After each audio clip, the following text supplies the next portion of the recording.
Bonjour à toutes et à tous. C'est un plaisir de se retrouver sur Midreshet Yehuda et l'Ilmod avec Laura Bochko qui va nous parler du livre de Kuzari. Et pour ceux qui ne savent pas, Laura Bochko a écrit déjà plusieurs livres sur le Kuzari en hébreu, également traduit en français. Donc c'est un grand plaisir de pouvoir écouter Laura Bochko sur un sujet central dont traite le Kuzari, l'élection du peuple juif. Voilà, Rabochko, Bechavod. Shalom, shalom à tous, bon après-midi à tous et que tout se passe pour le mieux. Bonne santé à tout le monde, afin qu'on puisse, tant que possible, revenir à une vie normale. Bezrat Hashem. Alors voilà, on va parler aujourd'hui de ce qu'est le peuple juif. Alors nous avons à cela on pourrait dire, deux écoles essentielles. Celle de Rabbi Yehuda Halevi et celle de Maïmonide. Elles ont l'air toutes les deux très, très, très différentes, mais dans le fond, nous allons voir que les différences, elles sont plus apparentes.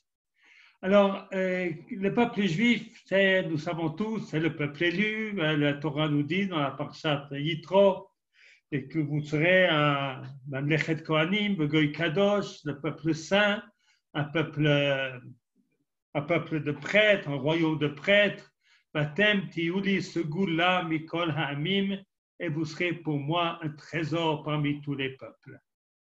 Ce trésor, quelle en est la source? Qu'est-ce qui fait d'un juif un être différent? Alors, il y a cela deux écoles. Alors, la première, c'est celle de Rabbi Yehuda Halevi, qui semble, entre guillemets, raciste, et c'est pour ça qu'on a besoin de beaucoup l'expliquer, et puis celle de Maïmonide, qui semble plus universelle. Et nous allons tâcher de montrer que Rabbi Yehuda Halevi est beaucoup plus universel que ce que l'on croit, et peut-être même plus que Maïmonide. Alors, quelle est la source du peuple juif? Qu'est-ce qui fait du peuple juif un peuple différent? Alors, pour Rabbi Yehuda Halevi, eh bien, le peuple juif est doué d'une âme particulière, d'une capacité de la prophétie. Sa vie, la vie d'un juif, n'est pas soumise absolument aux lois de la nature. Et ceci remonte très tôt, parce que Adam Arishon, qui a été créé par HaKadosh Baruch Hu directement, il n'est pas né d'un père et d'une mère qui s'aiment, mais il a été façonné par Hachem directement. Eh bien, Adam Arishon avait une très grande proximité envers HaKadosh Baruch Hu. Et il a mis des enfants au monde. Ces deux premiers, c'était Caïn et Abel. Et Caïn et Abel étaient différents. Abel avait une dimension spirituelle. Caïn, sa dimension était plus matérielle. Et pour Rabbi Yehuda Halevi, les Abel avaient un supplément d'âme. C'est ainsi que le sacrifice qu'a apporté Abel a été agréé par HaKadosh Baruch Hu, ce qui n'a pas été le cas du sacrifice de Caïn. Alors Caïn a été jaloux qu'il n'avait pas ce qu'avait Abel, et puis ça a amené le grand drame que nous connaissons. Ensuite, la Torah nous dit que après qu'Abel sa mort, eh bien, Adam Arishon a eu un enfant, Ketsalmo, à son image, comme si Caïn n'était pas vraiment à son image. Cet enfant, c'est Shet, qui châte les Elohim, car Dieu m'a donné un enfant à la place d'Abel que Caïn avait tué. Alors, nous explique Rabbi Yehuda Halevi, c'est que Shet, il avait lui également ce qu'il appelle, disons le mot Inyan Eloki, une capacité de prophétie, quelque chose qui fait une âme supplémentaire, qui fait de lui un être plus élevé, plus spirituel, plus près d'Hachem Yitbarach. Et nous dit Rabbi Yehuda Halevi que Shet, ensuite, il a un enfant, il a beaucoup d'enfants, et parmi ces enfants, il y en a toujours un qui hérite de ces Inyan Eloki. Et si on veut comprendre, vous savez, à la fin de la paracha de Bréchit, on parle des Bnei Elohim qui se sont mariés avec des Benot Adam.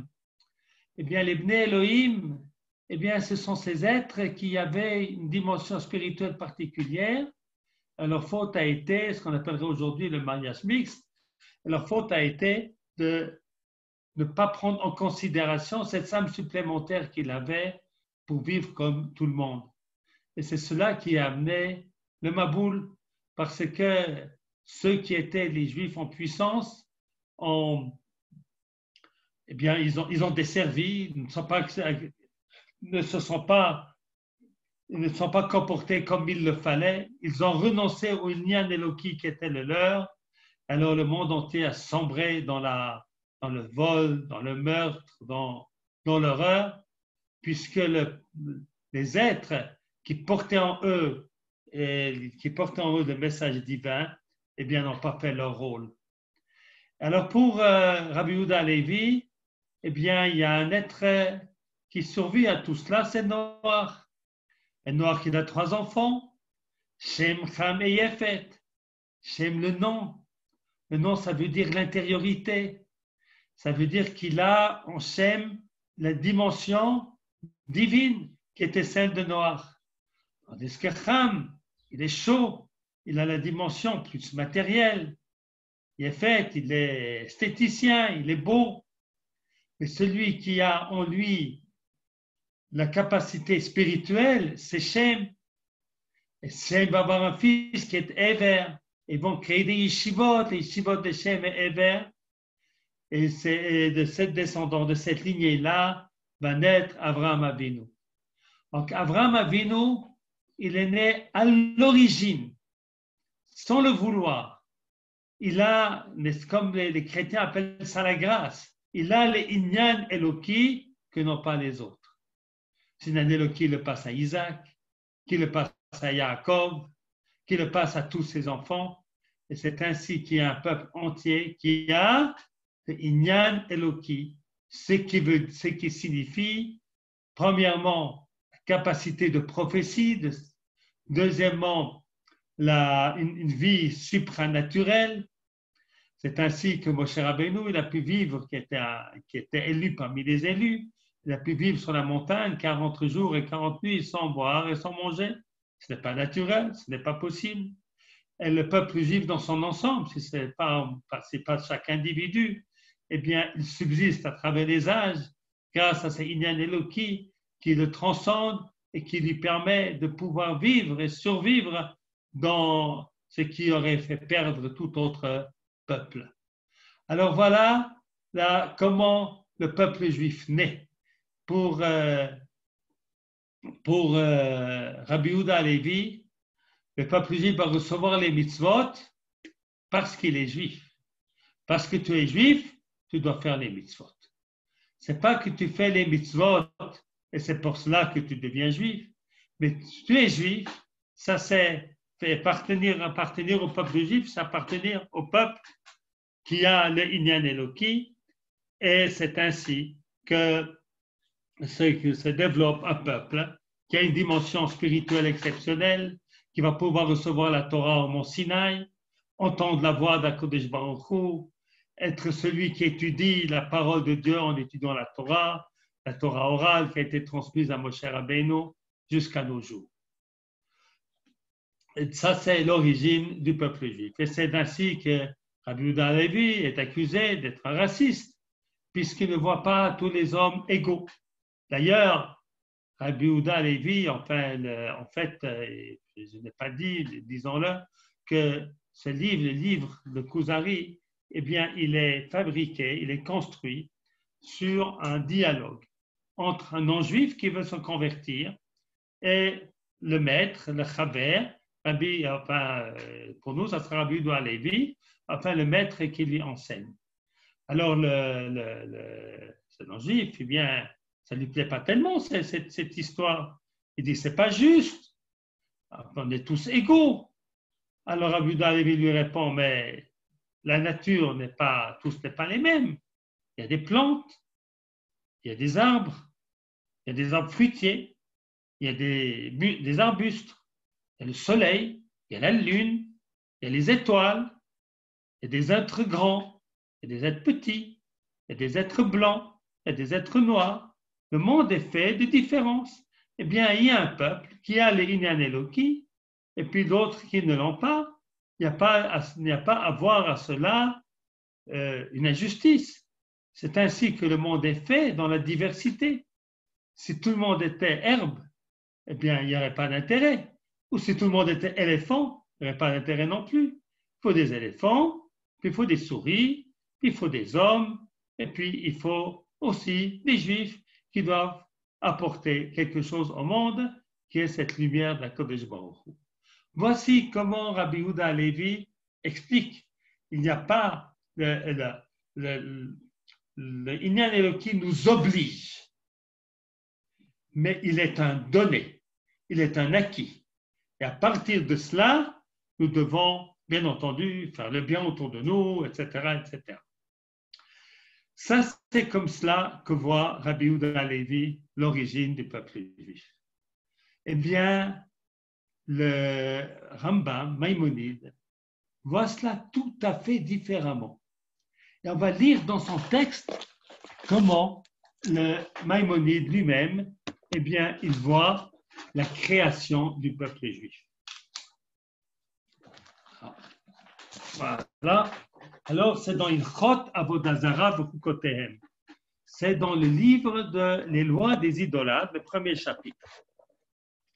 Alors, il raconte, le Rambam, que Bimé Enoch, Enoch c'est le fils de Shet, Ta'ou Bene Adam, Ta'oud Gadol.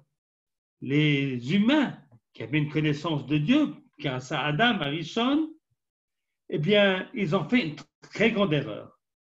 Ils ont dit, puisque c'est Dieu qui a créé les soleils et la lune et d'autres êtres très puissants, ce sont ses serviteurs. Eh bien, c'est sans aucun doute l'honneur du Créateur que l'on serve aussi, c'est que l'on honore ses serviteurs. Comme si un roi dans un pays, eh bien, il y a un de ses ministres qui vient dans un village, eh bien, il faut que tout le monde honore ce ministre. Et cet honneur qu'on donne au ministre, c'est un honneur au roi, puisqu'il est ministre parce que le roi l'a nommé.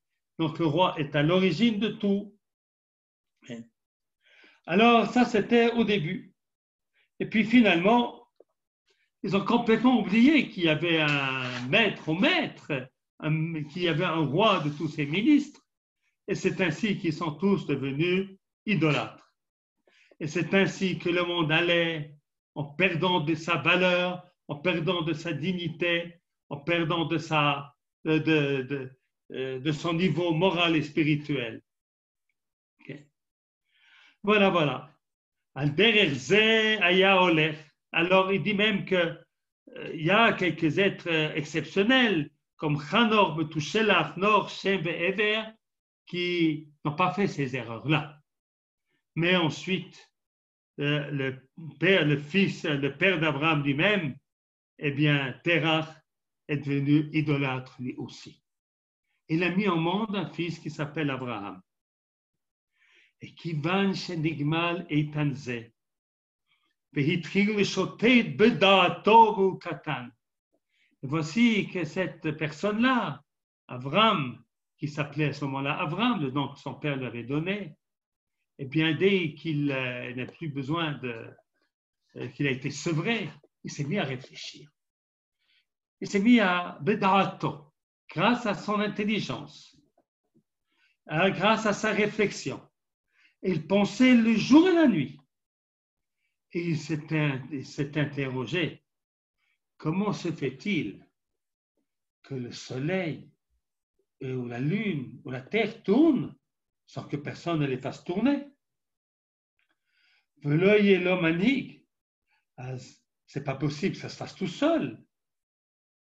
Il n'avait pas de maître, malheureusement, pour lui enseigner. Tout le monde était idolâtre à son époque.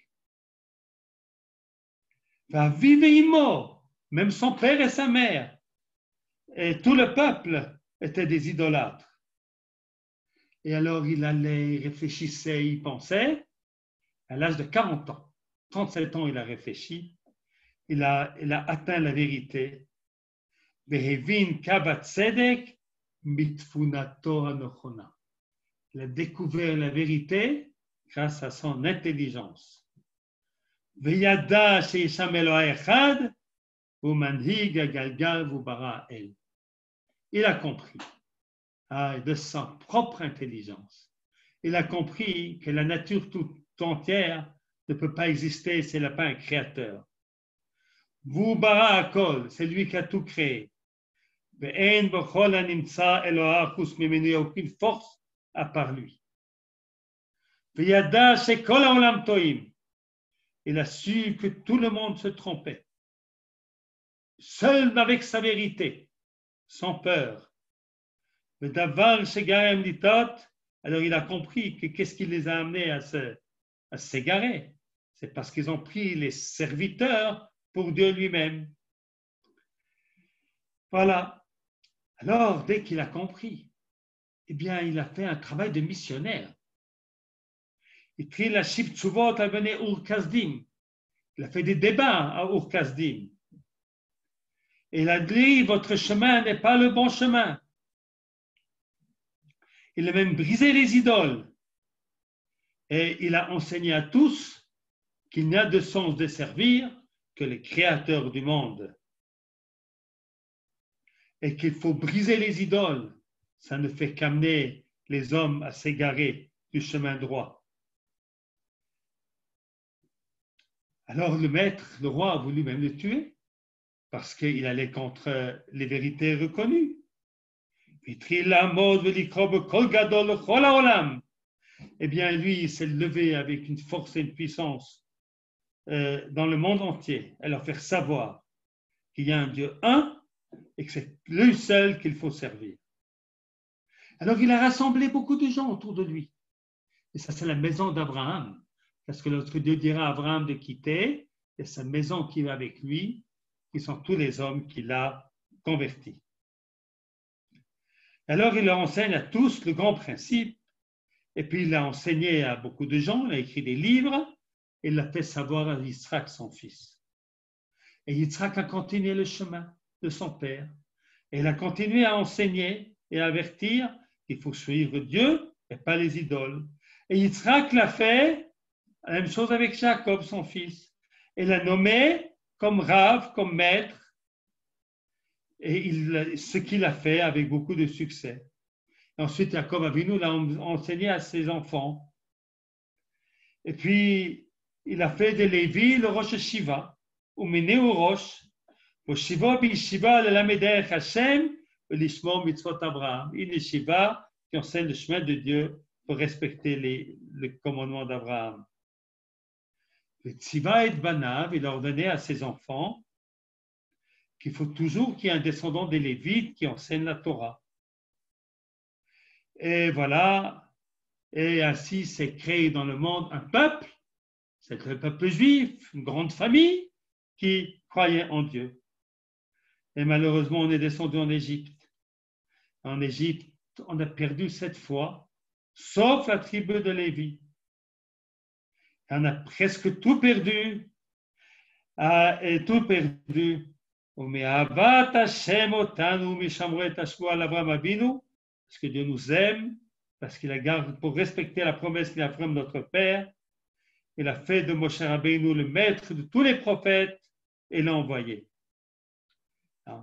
Kivan Shedit Nabe, Moshe Rabbeinu, Moshe est devenu prophète, eh bien, il a enseigné l'interdiction d'Avodah Zara, d'idolâtrie, et ensuite il continue avec les lois de l'idolâtrie.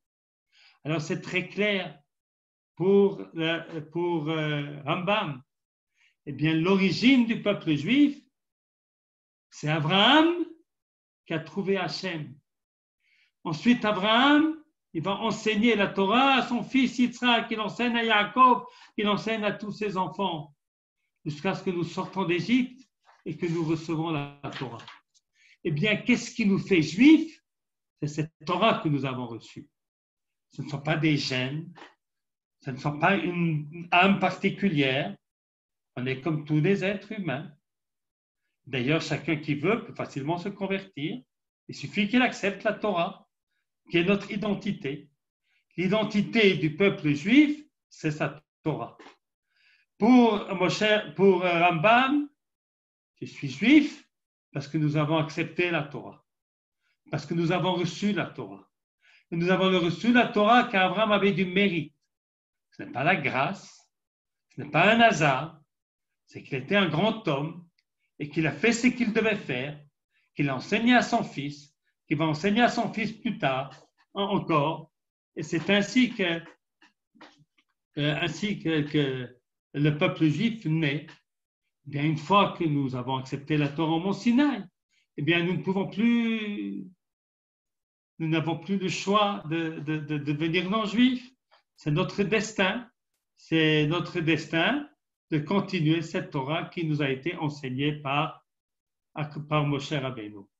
Alors, vous savez, ça va très loin, cette idéologie, pas dans la halakha, mais dans certaines opinions qui disent que quelqu'un qui a quitté la Torah, ses fils, ses petits-enfants ne sont plus des juifs. La halakha n'est pas comme ça, mais c'est aller jusqu'au bout de la pensée de Maïmonide. Lui, il ne va pas jusque-là. Une fois que le peuple juif reçoit la Torah, eh bien, il a sa mission, et par cette mission-là, cette mission engage Yaakov, ses enfants, jusqu'à nous tous. Alors, nous avons ici a priori deux écoles. L'une plutôt raciste, l'autre plutôt universelle. Celle de Rabbi Yehuda Halevi, qui dit que le juif, c'est un être qui par nature a une âme particulière, et celle de Rambam, que le juif est celui qui a pris sur lui la Torah d'Hachem, de la pratiquer et de la vivre, et de construire une société qui vit selon les principes d'Hachem Yitbarach. Eh bien, une fois qu'on a compris cela, eh bien, il va bien sembler que la conversion ne se passe pas de la même manière selon qu'on pense comme Maïmonide ou selon que l'on pense comme Rabbi Yehuda Halevi. Maïmonide écrit dans les lois, il saurait bien comment se passe la conversion. Alors, il fait une introduction. Dans cette introduction, il explique que les enfants d'Israël sont entrés dans l'alliance au moment du don de la Torah. À ce moment-là, ils ont accepté la Torah, ils ont apporté un sacrifice, ils sont trempés au mikvé, ils ont fait la Brit Mila. Et c'est ainsi que tout celui qui veut devenir juif doit refaire ce même processus, sauf le sacrifice qu'aujourd'hui ne peut pas se faire. Eh bien, il doit accepter la Torah, comme nos ancêtres l'ont accepté au Mont Sinaï. Et puis, il a fait la Brit Mila, si c'est un garçon, et se tremper au mikvé. Et puis voilà, il s'est attaché au peuple d'Israël, il en fait partie. Pourquoi? Parce que comme tous les Juifs sont des convertis, tout comme nous sommes tous convertis au Mont Sinaï, parce que nous avons accepté la Torah, parce qu'on a fait la Brit Mila, parce qu'on s'est trempé au mikvé, eh bien, de la même manière, chacun qui veut, eh bien, fait le même processus. Et il semble qu'à ce moment-là, il doit être absolument notre égal. Eh bien, pour Maïmonide, le processus de conversion se comprend très facilement. Le processus de conversion, c'est un processus tout simple d'adhérer à la Torah d'Israël et de la pratiquer. Vous comprenez bien que si quelqu'un veut se convertir et puis qu'il n'a pas l'intention de respecter la Torah, selon la Maïmonide, a priori, ça n'a aucun sens. Parce que le sens même d'être juif, c'est d'être juif parce que tu acceptes la Torah, tu vis selon la Torah. Rabbi Sadia Gaon a écrit une phrase qui dit, en vérité, c'est pas ce qu'elle veut dire, mais c'est comme ça qu'on la cite, que notre peuple n'est un peuple que par sa Torah. Sans Torah, on n'est plus juif. Non. Là, on ne peut pas aller aussi loin que ça, parce que même d'après Rambam, une fois que l'on est juif, eh bien, on n'a aucun moyen de s'en sortir, même si on jette toutes les mitzvot de la Torah. Finalement, il y a une reconnaissance qu'à un moment ou un autre, ça devient un destin collectif auquel on ne peut pas échapper. Mais fondamentalement, Être juif, ça a été un choix. Le choix d'Abraham Avinu, ça a été un mérite. Le mérite d'Abraham Avinu et le mérite de tous ceux qui continuent dans cette voie. Alors imaginez-vous maintenant le converti, enfin pas le converti, le roi de Khuzar qui s'adresse à Rabbi Yehuda Halevi, qui s'adresse à son rab, à son maître, et puis lui c'est un non-juif, et il s'intéresse au judaïsme. Et qu'est-ce que lui dit Rabbi Yehuda Halevi? Tu peux te convertir, c'est vrai, il y a une possibilité, mais tu ne seras pas exactement comme nous. Parce que nous sommes ce que nous sommes, grâce à un cadeau. Alors pourquoi se convertir? Lui dit Rabbi Yehuda Halevi, eh bien, parce que tu t'approches, eh bien, tu peux bénéficier de la lumière qui émane du peuple juif. Et ça, c'est un gain extraordinaire. Donc, ça vaut la peine de se convertir. Mais, même si tu te convertis, tu ne seras pas égal, car il y a quelque chose que le juif a par naissance, pas par choix. Et comme tu n'es pas né là-dedans, tu ne peux pas l'avoir. Hein? D'abord, c'est intéressant de voir qu'Rabbi Yehuda Halevi n'a pas peur de dire à ce candidat à la conversion, de toute façon, tu n'es pas obligé de te convertir. Hein? Et même si tu te convertis, tu ne seras pas exactement comme nous. Mais c'est très intéressant, malgré tout, le roi de Khuzar, eh bien, il décide de se convertir. Et l'histoire que rapporte Rabbi Yehuda Halevi est qu'il est allé parler avec les gens de son peuple et qu'il les a tous convertis. Et non seulement qu'il les a tous convertis, il a aussi amené des rabbins, etc., pour continuer à enseigner. Ils ont bien bénéficié de miracles dans leur guerre avec les ennemis aux alentours, dans leur pays et leur contrée. Alors, on n'arrive pas à comprendre ce que veut Rabbi Yehuda Halevi. Tu veux nous parler d'un peuple qui est juif par naissance, pas par choix. Et tu écris un livre qui est basé sur l'histoire d'un converti. Et tu nous dis, ce n'est pas du tout la même chose, mais tu nous racontes que malgré tout, ce peuple-là a bénéficié, comme le peuple d'Israël, un petit peu de miracles. Alors, on n'arrive pas à comprendre. Rabbi Yehuda Halevi, où tu te trouves? Parce qu'il y a dans ton propos une contradiction interne. Et c'est cela qu'il faut expliquer. Quelle est la véritable vision de Rabbi Yehuda Halevi? Alors, pour expliquer tout cela, je vais vous montrer une autre différence très importante entre Maïmonide et Rabbi Yehuda Halevi. Quel est notre but sur Terre? Pourquoi sommes-nous là? Qu'est-ce que nous sommes venus faire? Pourquoi attendons-nous le Messie? La situation aujourd'hui, elle est formidable. On a de quoi manger, on a de quoi boire, malheureusement pas tout le monde. Enfin, en gros, en tout cas avant le corona, cette situation était pas mal. On est même dans notre pays, on est même indépendant. On arrive même à se disputer entre nous. On est très fort. Hein? Qu'est-ce qui nous manque? Rien. Donc pourquoi vouloir le Messie? Alors, Rabbi Yehuda Halevi, Rambam nous explique pourquoi est-ce qu'on veut le Messie. C'est le dernier de ces chapitres de son œuvre, Yad HaChazaka. Alors d'abord, il nous dit, on ne sait pas comment le Messie va venir, personne ne sait exactement, qu'est-ce qu'il fait d'abord, est-ce qu'ils sont des exilés d'abord, est-ce qu'il construit le temple d'abord, et ça, on ne sait pas.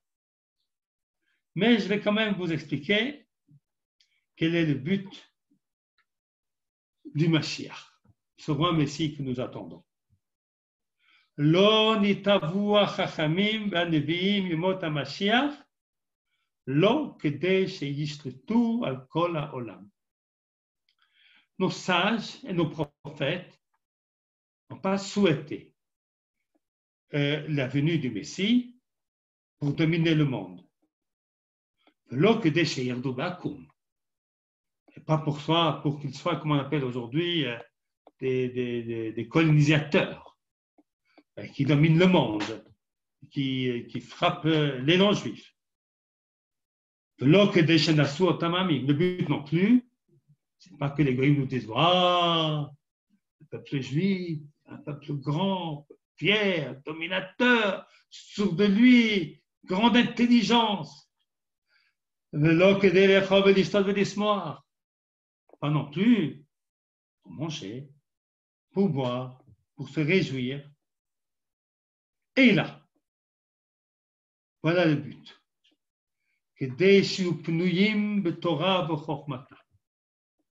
Pour qu'ils soient libres, pour pouvoir étudier la Torah et la sagesse de la Torah. Qu'il n'y ait personne qui nous dérange.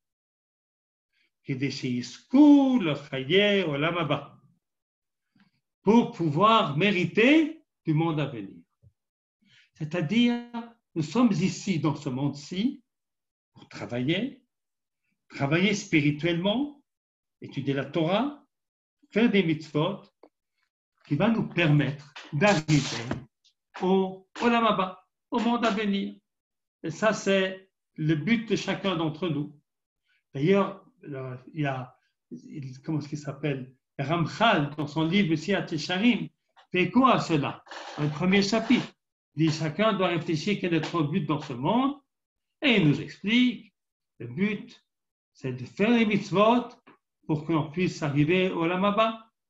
Ce monde-ci est comme un corridor, et puis un préambule. Et le Olam Haba, c'est comme le palais. Alors dans ce monde-ci, on est dans le corridor pour nous amener au Olam Haba, pour nous amener au palais du roi. C'est ainsi que voit la vision de Rambam de Yemot HaMashiach.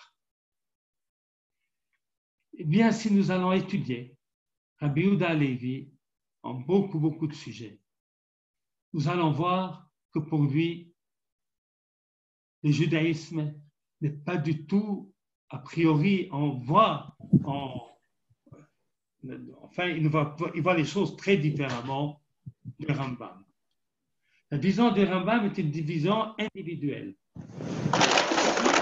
Pour travailler, pour servir Hachem et pouvoir voir le Olam Haba.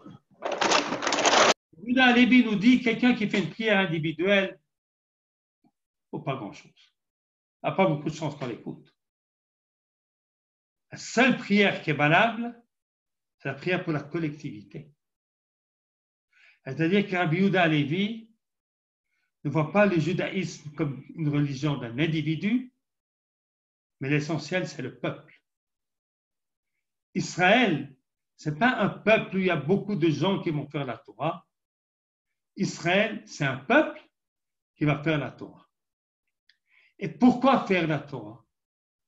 Eh bien, nous dit Rabbi Yehuda Halevi que le peuple juif est au monde comme le cœur au reste du corps.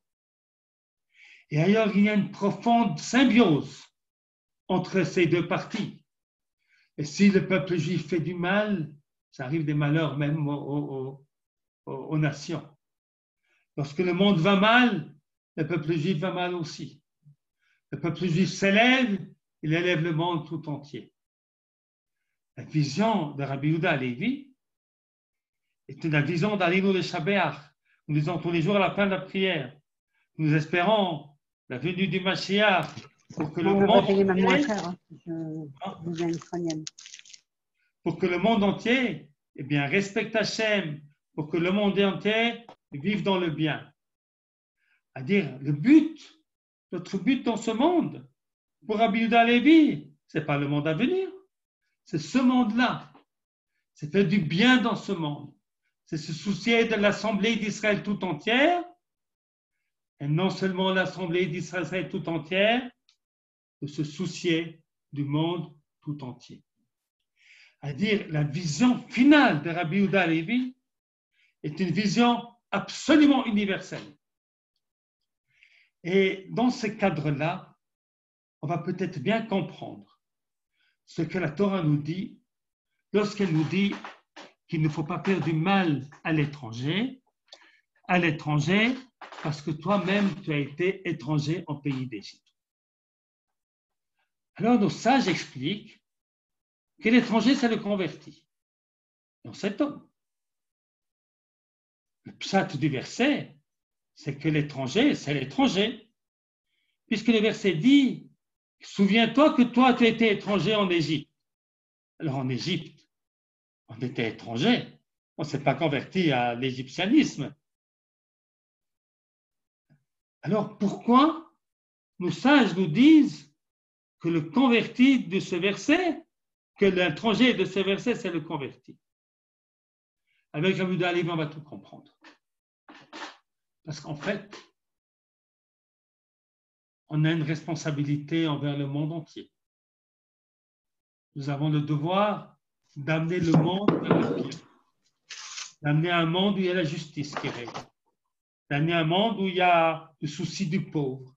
Un monde où il y a le souci de celui qui est en manque. Un monde où il y a la justice. C'est ce que nous devons souhaiter. La Torah que nous avons reçue, c'est une Torah qui n'est pas que pour nous. Elle est que pour nous, pour certaines mitzvot, mais elle est pour le monde entier, pour ce qui concerne son message universel. Que le monde doit vivre selon la justice et le bien. Et c'est ainsi que pour Rabbi Yehuda Halevi, sa vision est une vision absolument universaliste. Pourquoi dit-il quelqu'un qui fait une prière pour lui? Non, pas vraiment grand-chose. Parce que tu n'es pas là pour toi, tu es là pour les autres, ça va très loin. C'est deux extrêmes, Rambam et Rabbi Yehuda Halevi. Tous les deux ont raison, mais il faut prendre les deux. Alors, pour Rabbi Yehuda Halevi, on va comprendre maintenant pourquoi nos sages ont parlé du converti dans le verset. Parce que nous devons aimer tous les hommes. Et cet amour de tous les hommes nous amène à vouloir souhaiter que certains d'entre eux, ceux qui sont prêts à se rapprocher de nous, se convertissent. C'est-à-dire que, pourquoi on doit aimer le converti, l'étranger?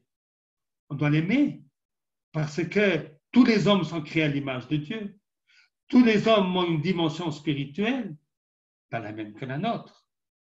Nous avons une dimension spirituelle plus grande, mais un supplément d'âme, une capacité de prophétie. Alors nous avons un devoir extraordinaire d'amener la parole d'Hachem au monde entier. Et celui qui se convertit a fait le chemin jusqu'au bout. Il a fait le chemin jusqu'au bout. Et on va expliquer, puisqu'on a parlé de ce verset, on va quand même expliquer pourquoi les sages, dans le Pshat, ils ont parlé du converti. Parce que quelque part, la situation du converti est pire que celle de l'étranger. L'étranger a des racines quelque part. Le converti, si on ne l'accepte pas, il n'a plus rien. Parce qu'il n'a plus ses racines, c'est converti. Et les Juifs ne l'acceptent pas. Alors il est nulle part. C'est comme ça qu'on était en Égypte. Parce que nos racines en Israël, on les avait perdues à ce moment-là. Les Égyptiens ne nous ont pas acceptés. Alors nous sommes comme le converti d'aujourd'hui si on ne l'accepte pas vraiment. La yeshiva, moi j'ai le bonheur d'avoir pas mal de convertis qui sont arrivés à la yeshiva, des Gerei Tzedek.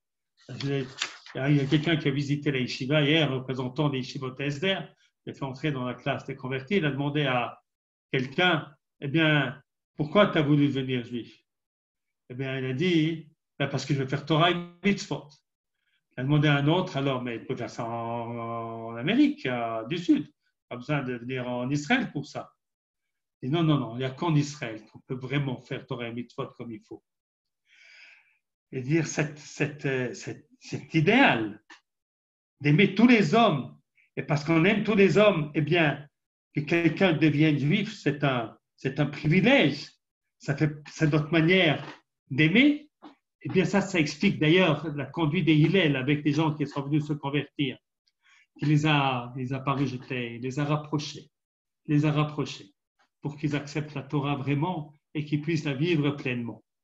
Et d'ailleurs, cette vision de Rabbi Yehuda Halevi est très forte parce que nous avons des midrashim qui sont très durs à comprendre. On nous dit à propos de Yaakov Avinu, pourquoi sa fille a été prise par Shrem, Hamor ben Shrem, eh bien, il dit c'est de sa faute. C'est une punition, Yaakov. Il dit pourquoi?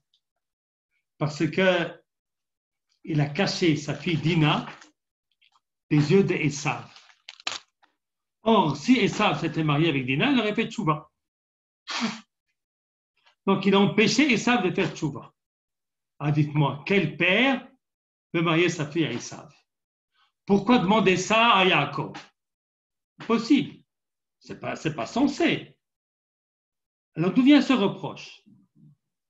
En l'explication, il faut l'apprendre dès le début. Que lorsque Esav est allé dans un mauvais chemin, et Yaakov, lui, était Yoshev Halim, était à la Yeshiva, au Beth Midrash, Esav était dans les champs, il était un petit peu brigand. Alors, Yaakov n'a pas essayé de le rapprocher. Je m'écarte de lui, loin de moi. Eh bien, tu n'as pas essayé de le rapprocher. Ben, tu vas le payer aujourd'hui. Ta fille va aller va là où il ne faut pas aller. C'est ainsi qu'il y a plein de sources dans le judaïsme pour montrer que la vision juive n'est pas simplement de se préoccuper de moi, et même pas seulement de se préoccuper de mon peuple, mais de se préoccuper de l'univers entier. Si l'élection d'Israël sur la vision de Rabbi Yehuda Halevi n'est pas un racisme, parce qu'elle est une mission, parce qu'elle est un devoir, parce qu'elle est un service. Et c'est de là qu'il y a ici un lien entre Rambam et Rabbi Yehuda Halevi. Rambam nous dit, on n'attend pas le Mashiach pour dominer le monde, ou pour que les êtres humains nous servent. Rabbi Yehuda Halevi va encore un lien plus loin. On est juifs, nous, pour servir le monde. Comme le cœur dans le corps d'une personne qui donne vie à tout le cœur, à tout l'être, en faisant circuler le sang partout. Et ça, c'est la grande particularité de l'enseignement de Rabbi Yehuda Halevi. C'est pour ça qu'à mon sens, Rabbi Yehuda Halevi est absolument universaliste. Il y a un de nos élèves qui est aujourd'hui Mikou Vigoda, eh bien, il avait dit une fois, c'est très intéressant, cette remarque qu'il avait faite. Rambam, qu'on dit universaliste, il a écrit son livre Moreh Nevochim pour son élève. Rabbi Yehuda Halevi, que l'on dit nationaliste, il a écrit son livre à quelqu'un qui veut se convertir. Et ce fait-là en lui-même montre à quel point, pour Rabbi Yehuda Halevi, eh bien, il est pour la conversion. Même s'il ne sera pas immédiatement comme nous. Déjà, le roi des Khazars a bénéficié, à cause de sa proximité avec Israël, de cette lumière d'Israël. Et il y a une osmose qui se fait selon Rabbi Yehuda Halevi pour que les générations suivantes, eh bien, ils ont le Inyan Eloki comme tous les enfants d'Israël. Alors, si on veut, disons, si on veut faire un résumé de ce que nous avons vu, eh bien, on peut voir deux lignes. Celle de Rabbi Yehuda Halevi, l'origine du peuple juif est un cadeau. Les Giour, la conversion, c'est parce que ce cadeau est pour le bien du monde. Parce que notre Yioud, notre but, notre finalité, c'est le bien de l'univers tout entier. Pour le Rambam, a priori, nous sommes juifs parce que nous avons reçu et voulu la Torah. Et cette Torah, eh bien, permet à chacun qui veut faire la Torah, qui vienne ici, qui s'approche, sera comme nous, exactement.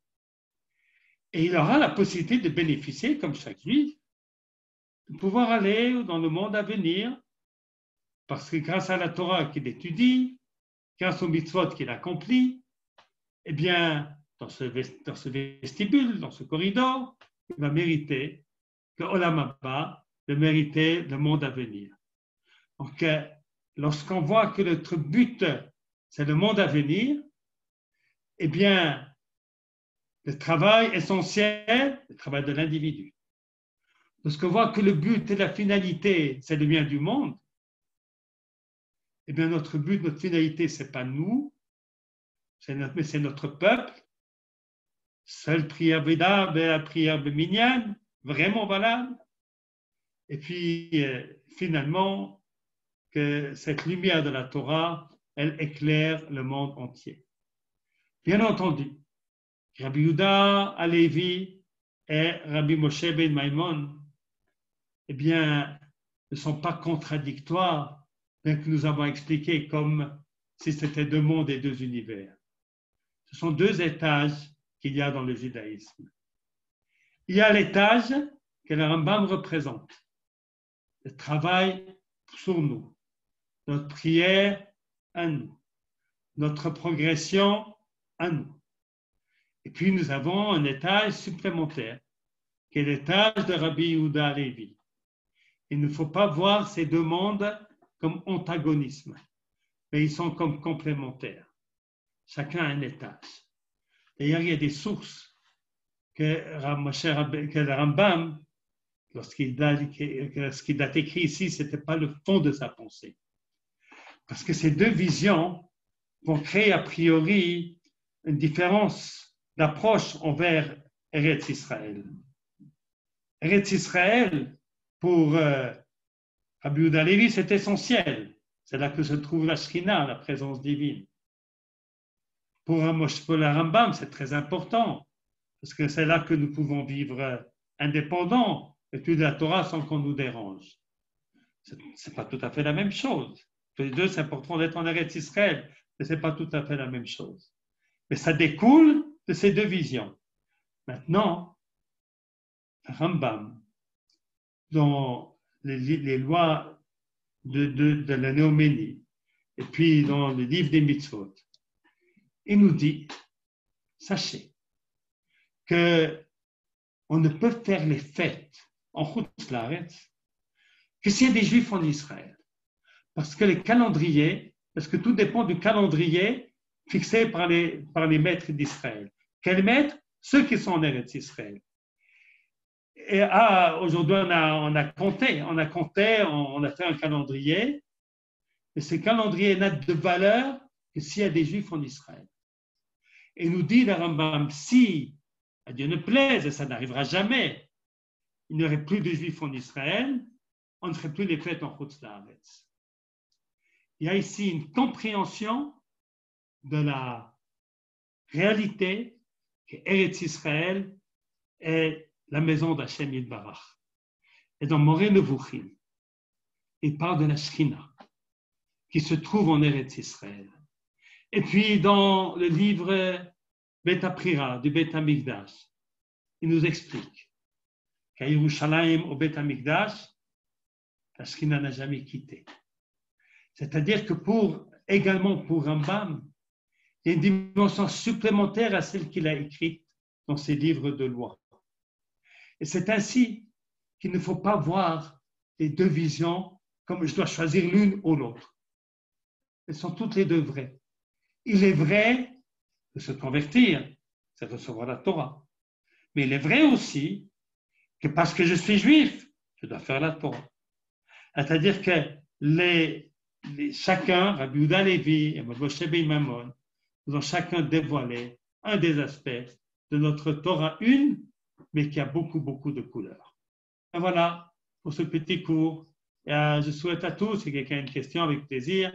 Et voilà, avec plaisir. Et puis une bonne journée pour tous et Shabbat Shalom. Merci beaucoup, Rav Bochko. Je rappelle que Rav Bochko a écrit des livres sur le Kuzari, en français et en hébreu, que vous pouvez acheter. S'il y a des questions, c'est le moment, chers amis. Est-ce que je peux dire quelque chose? Avec plaisir. Oui. Allô, je suis Daniel. Rabbi Bochko, merci beaucoup. Mon fils, le rabbin Ariel Abel, il est venu dans votre yeshiva l'année dernière en février et il a donné un shiur en espagnol et en hébreu parce qu'il connaît un des garçons qui était chez vous, Yoel Quintero. Et il m'a dit que... Voilà. Toda, merci beaucoup, Rav Bochko. Est-ce qu'il y a une dernière question? Voilà. Parmi les gens qui se convertissent, on ne sait pas en vérité si ce sont des juifs qui sont perdus ou autres. Ça, c'est sans aucun doute vrai. Il y a beaucoup de juifs, plus que ce qu'on pense. Il y a des gens qui travaillent là-dessus. Bon, ça, c'est un autre sujet, ça, le sujet de la conversion. Donc, je m'en occupe un petit peu, mais ce n'est pas simple du tout. Mais il semblerait qu'il y a des milliers et des dizaines de milliers aujourd'hui de gens, peut-être même de centaines de milliers, qui veulent devenir juifs. Certains peut-être parce qu'ils sont des descendants de marins ou comme ça. Et puis d'autres parce que nous sommes à l'époque du Mashiach et le judaïsme s'étend de partout. Et donc ceux-là, ils sont pas comme des Lévi qui peuvent jamais arriver, ils sont juifs, alors ils ont ce Inyan Elokif. Bien que ce soit des convertis. Comme nous-mêmes, nous ne sommes pas prophètes, alors il n'y a plus tellement de différence aujourd'hui. Ouais. Voilà. Toda Rabba, merci beaucoup. Rav Bochko, il y a Rachel qui nous demande comment est-ce qu'on pourra voir le livre, quel est le titre, l'éditeur sur alors, la vérité, c'est qu'en Israël, je ne sais pas si on se le trouve. En France, c'est l'Ishma qui les diffuse. Okay. En France, l'Ishma les diffuse. En Israël, il faut que, on n'a pas assez de sous, mais il faut que je les réimprime, j'en ai plus. Puis il faut qu'on les mette dans les magasins, c'est toute une histoire. À la Yeshiva, je crois que j'ai le 5 et le 3. Je dois en avoir deux. Je dois avoir deux sur les 5 volumes, je dois en avoir 2. Et peut-être qu'il faut qu'on les réimprime. Voilà, pour les avoir ici. Mais en France, tous mes livres, on les trouve chez l'Ishma. Enfin, il y a pas mal de mes livres, on les trouve aussi à la Yeshiva. On téléphone à la Yeshiva et on les commande et on les envoie. Oui, exactement. Toda Rabba, Rav Bochko. Merci beaucoup.